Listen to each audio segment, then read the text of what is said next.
4 साल पहले अचानक फ्लोरियान वागनर को एक कान से कम सुनाई देने लगा। शुरुआत में 23 साल के फ्लोरियान को डर लगा कि उनकी सुनने की क्षमता जा रही है। मैं अपने कमरे में मूवी देख रहा था, तभी मुझे बाएं कान से सुनाई देना बंद हो गया। मैं अगले दिन डॉक्टर के पास गया और उसने मुझे कॉर्टिसोन लगाया। कुछ दिन बाद ये फिर हुआ, लेकिन तब कॉर्टिसोन काम नहीं आया। फ्लोरियान ने सुनने के लिए मशीनें इस्तेमाल की, लेकिन 1 साल बाद दूसरा कान भी प्रभावित हो गया। अब वे बिल्कुल नहीं सुन सकते। अकॉस्टिक ट्रॉमा और अंदरूनी कान की बीमारियां हमारी सुनने की ताकत छीन सकती हैं, लेकिन फ्लोरियान के मामले में ये कैंसर के इलाज की कीमोथेरेपी की वजह से हुआ। कीमोथेरेपी की दवाओं का बुरा असर भी होता है। एक बुरा प्रभाव है ओटोटॉक्सिक इफेक्ट।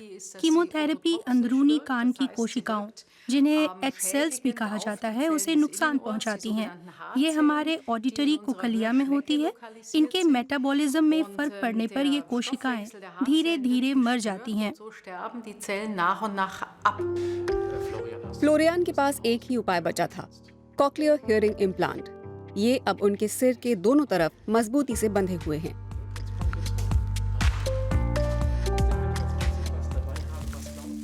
सिर पर लगा ऑडियो प्रोसेसर आवाज पकड़ता है और इसे त्वचा के नीचे लगे इम्प्लांट तक पहुंचाता है, वहां से एक इलेक्ट्रोड के जरिए खराब कॉक्लिया तक।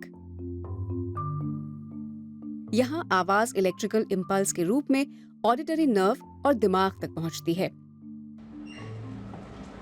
कॉक्लियर इम्प्लांट के चलते फ्लोरियान वागनर को सर्जरी के कुछ हफ्तों बाद से ही सुनाई देने लगा। हालांकि उन्हें इस मशीन के साथ भाषा प्रयोग की आदत बनानी होगी। ये अभी तक 50 से 80% तक ही काम कर रहा है। Aal. Furcht. Furcht. Cochlear implants के साथ सुनना आम सुनने की प्रक्रिया से बिल्कुल अलग है, क्योंकि इम्प्लांट सीधा ऑडिटरी नर्व को इलेक्ट्रिकली स्टिमुलेट करता है। इसके अलावा कॉकलियर इम्प्लांट्स की फिटिंग भी मायने रखती है।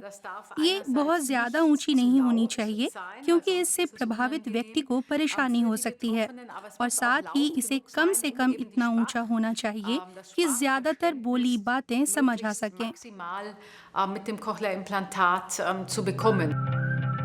फ्लोरियान को अब इन इम्प्लांट्स की आदत हो गई है। उन्हें तकनीकी सुधार भी पसंद आ रहे हैं। मैं अपने फोन पर संगीत बजा सकता हूँ और वो सीधा इम्प्लांट में आ जाता है, बिल्कुल वैसे ही जैसे मेरे फोन पर चलने वाली मूवी का साउंड। मैं फोन को माइक्रोफोन की तरह भी इस्तेमाल कर सकता हूँ, जैसे कि जब मैं किसी रेस्तरां में हूँ और बहुत सारे लोग मुझसे बात कर रहे हों, तब मैं फ़ोन को टेबल पर रख देता हूँ। ये सब रिकॉर्ड करता है और इम्प्लांट किए डिवाइस में भेज देता है। फ्लोरियान सुनने की क्षमता खोने के बाद अब जल्द ही एक संगीत आयोजन में जाने की योजना बना रहे हैं। उन्हें उम्मीद है कि वह इम्प्लांट और फोन की मदद से दोबारा से सब कुछ सुन पाएंगे।